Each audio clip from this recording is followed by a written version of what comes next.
We're changing tack completely to another whole genre of music, but one that I particularly love, particularly when it's being played by 16, 17, let's just say 11-year-olds. They look great. We're not 11. We're so not 11.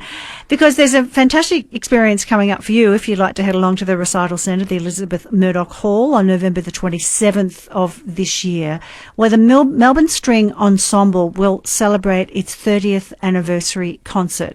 A concert where many of the current players, and I have 5 of them with me in the studio tonight, will team up with what has been described to me as a veritable who's who of Melbourne string players, coming back, the alumni therein of the Melbourne String Ensemble. And with me in the studio to celebrate that and to give you a taste of what you might hear, Xavier, Nicholas, Ali, Lara and Jacinta from the Melbourne String Ensemble. Guys, welcome to the show. Nice to have you in. Oh, see, they are really there. I'm just making it up. And Fintan Murphy is here as well, the musical director. Fintan, nice to meet you. Thanks for coming in. Yeah, pleasure. How long have you been the musical director for? Oh, at least 20 years. 20 years? Yes, so a long time. What's the best part of the job? What's the hardest part of the job? And be aware that they're standing right next to you. The hardest part of the job is losing them, which is also the best part of the job because, I mean, you see them develop and you see them 5 years, 10 years later, they often come back and play. Virtually every concert we have some players of the last 5 years come back and play. But this is a big one, of course. We have people haven't been in the group for about 25 years. Wow. So that's fantastic. That is fantastic. The best part, they're a wonderful group to work with. They're very self-motivated. They need to be self-motivated. That's the way we work. We do a lot of unconducted work, which means I can rehearse them. We get to a concert, they're on their own. I'm sitting in the audience like everybody else.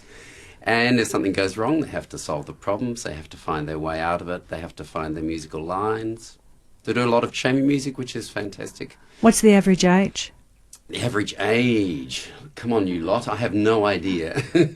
Some 14, 15. Xavier, come in. Probably be around 15 in the older group, probably 10, 11 in the JMSE, I'd imagine. The JMSE? There's several groups now. So there's juniors and intermediates, and these lot here are from the older group. From the older group, yeah, good. Basically secondary school. Do you have to audition to get in? Absolutely.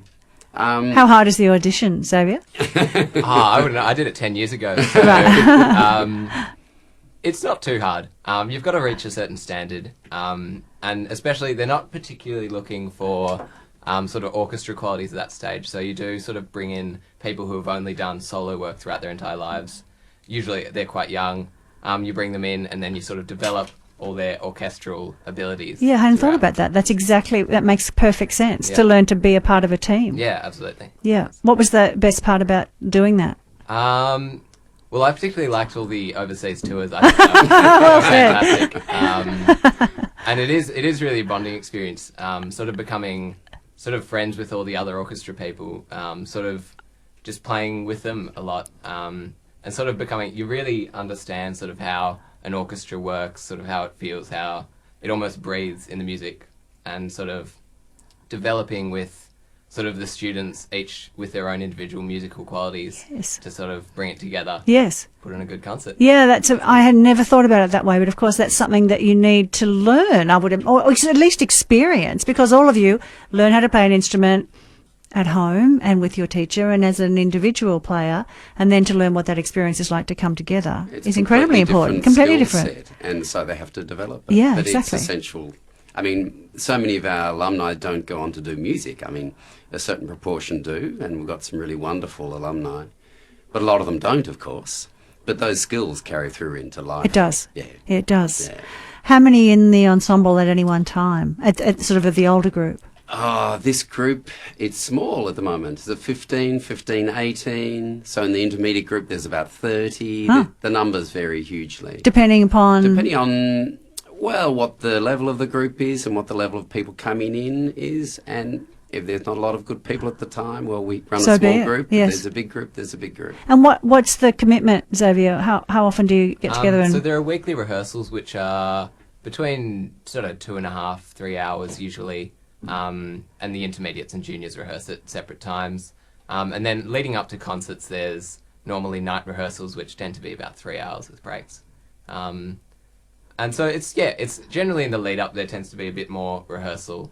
They continue the Saturdays and then sort of bring on in the alumni usually. And if there's a big piece with the junior group and all the groups together, that's normally at night as well. But Right. So it's not too much, but it's a good amount. But it's significant. Yeah, and it's regular, which is important. Which I guess is part of, it's the whole thing about keeping a well-oiled machine going. I've just gone from talking about the Wallabies to talking about the Melbourne Youth Ensemble, and exactly the same things apply. Absolutely. Lots of similarities between. We Who would don't have thought? get hurt. Well, sometimes we get. That's right. Well, I've squished you into the five of you into a fairly small space, so everyone's just going to be really careful with their eyes. We've got one piece of music, but we're going to break it into two parts. Yes, is that the story? So we'll stop at the end of the prelude. Okay, here we go.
God, that was amazing. And seriously, the MSO offices are just downstairs. You just stand up and walk down and just walk in and just stay there, because that was beautiful.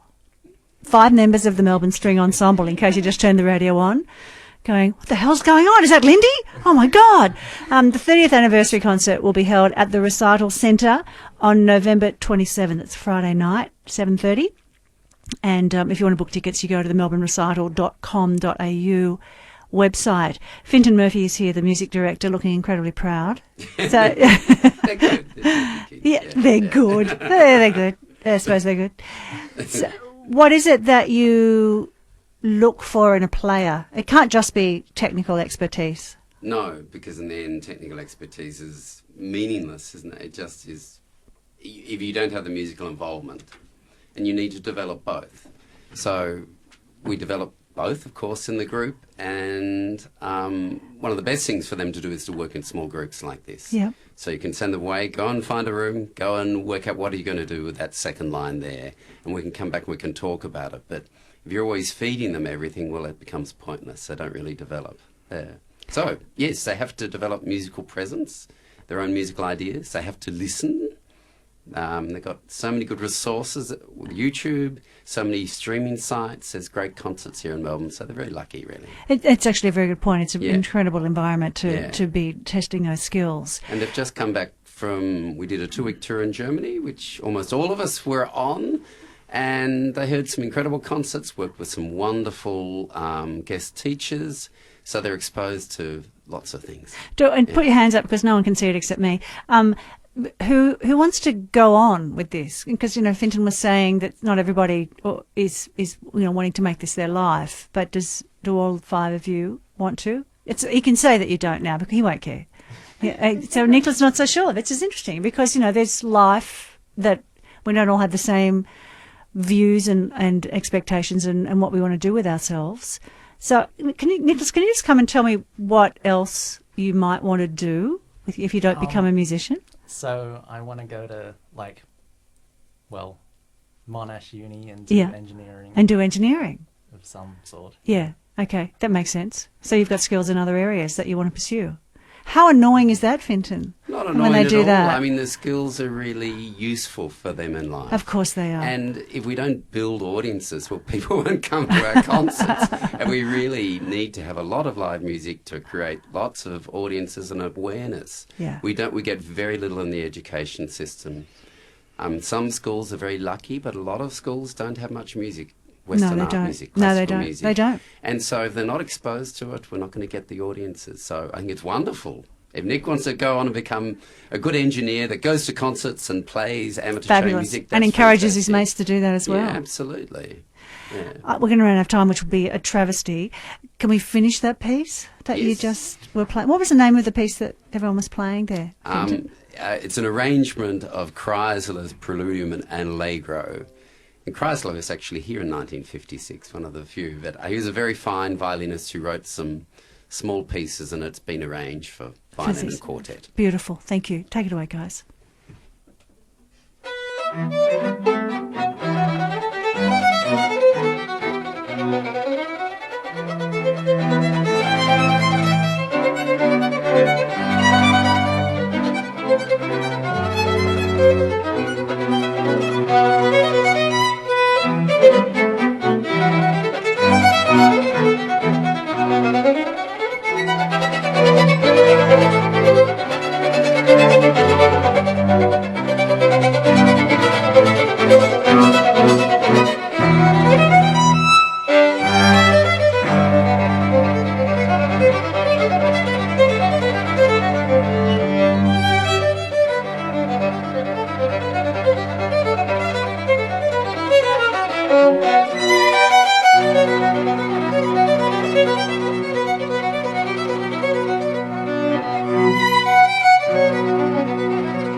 Well done, you lot.